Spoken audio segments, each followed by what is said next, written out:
All right, everyone, let's talk about the Bayern Munich FC St. Pauli rout. 5-0 Bayern Munich dominated over St. Pauli. And this wasn't just another routine victory. This was record-breaking. Right now, 105 goals have been scored this season. The previous record, 101 in a season.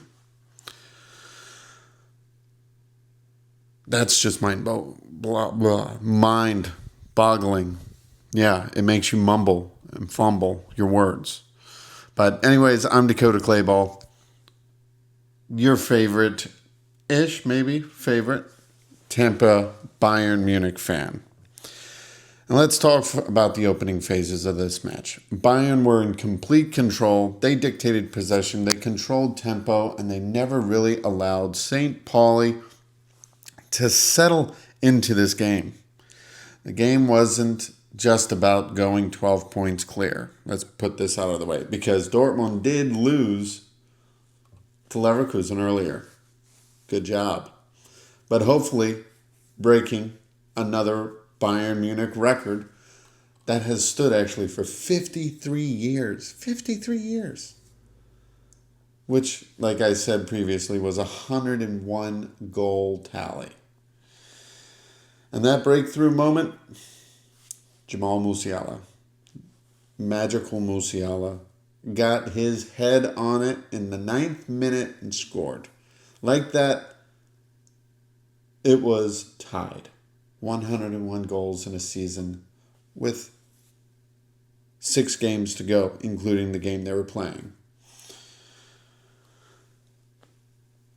Something that had never happened before was about to happen in the 53rd minute when Leon Goretzka scored, putting Bayern Munich alone at the top again. Within the same match, folks, you have the record tying, and the record breaking goals happen. That's dominance, that's pressure, that's elite attacking output. And what makes this even more impressive, folks? Harry Kane didn't even play. He didn't even start.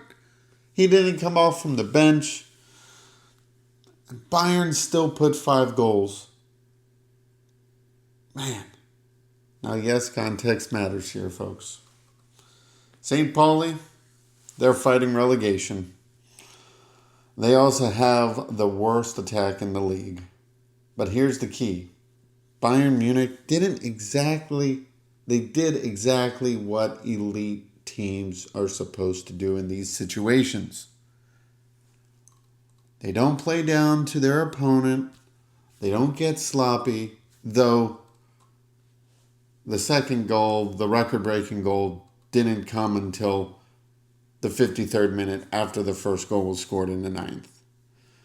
But they didn't let the team hang around at 1-0 or 2-0. They finished the job. I can remember in seasons past, and even games this season, where we're like, come on, let's put them to the sword. Let's end this game now. Speaking of which, was the last game.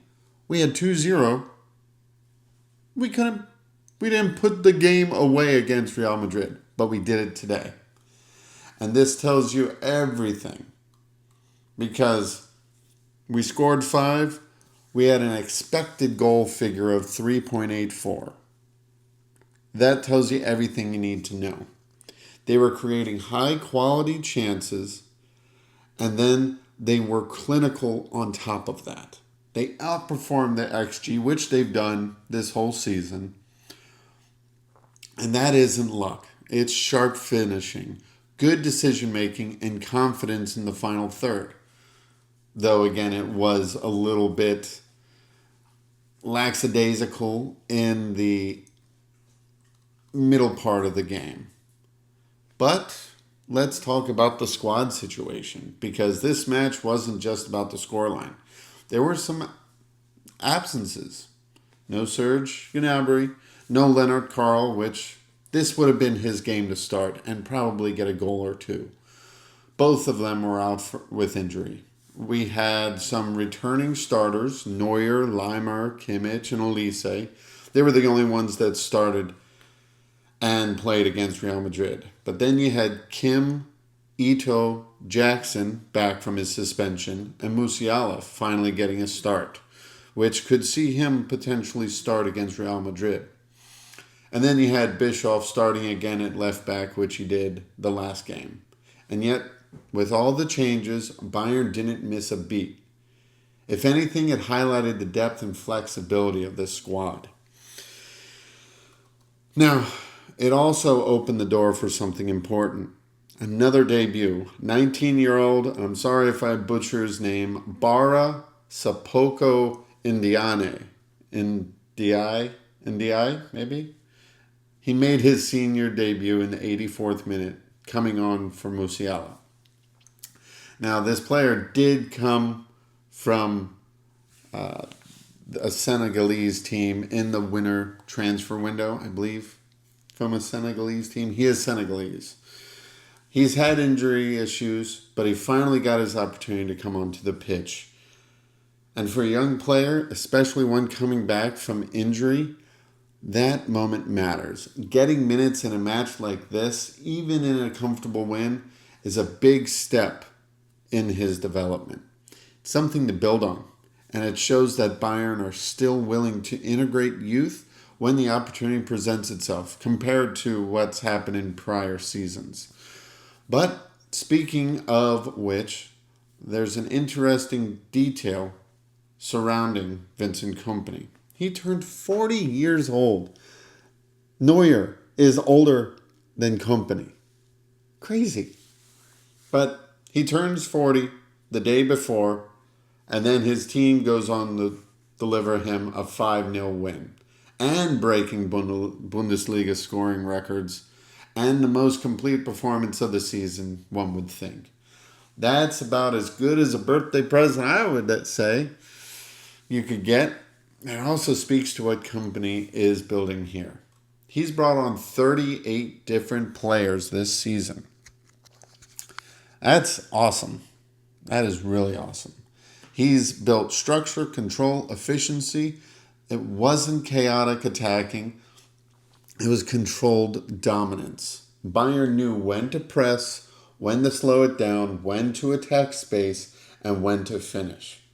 Now, stepping back and looking at the bigger picture, this result does a few important things. Number one, it reinforces Bayern attacking identity. Even without Harry Kane, they could spread goals across the team and still be overwhelming.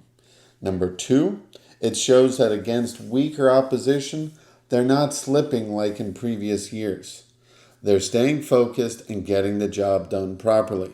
And number three, it builds momentum, because performances like this don't just give you 3 points. They build confidence across the squad. Attackers feel sharper, midfielders feel more involved, young players get opportunities. Everything starts to click. But here's the real question moving forward. Can Bayern carry this level into more tougher games? Into tougher games? Because Wednesday's coming up, and who do they play? Real Madrid. Then Stuttgart on Saturday. And then the following Wednesday, Leverkusen. That's 2 English weeks, or English Woches, back to back to back. 3 weeks in a row.